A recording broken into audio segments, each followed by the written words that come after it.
Christ-like life daily, in every day. Apostle Paul, even if he is mature, even if he is strong enough in Christ, he says that I still pursue, I still press on towards Christ-likeness.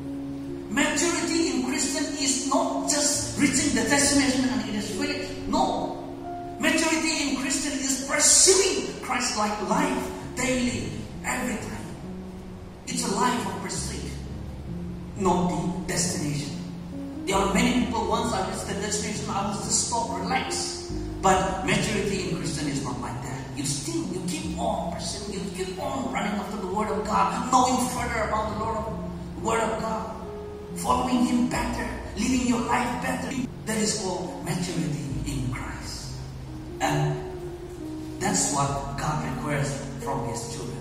Apostle Paul, he prayed, fully dependent on God. Apostle Paul, he endured hardship without giving up. He lived sacrificially to serve others, because serving others is serving God. So are we doing that?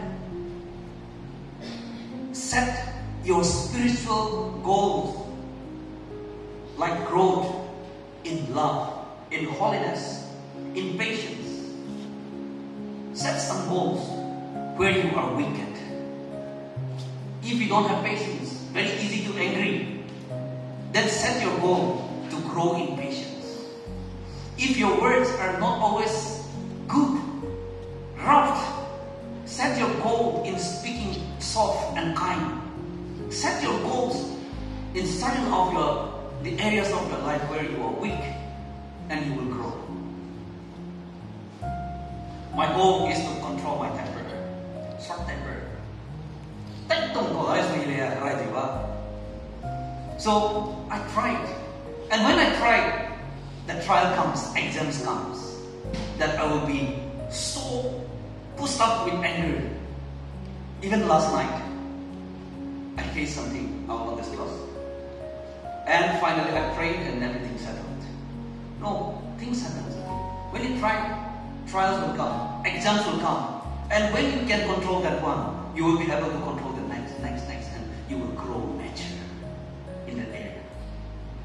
Area-wise, God wants us to grow in this way. So where you are wicked,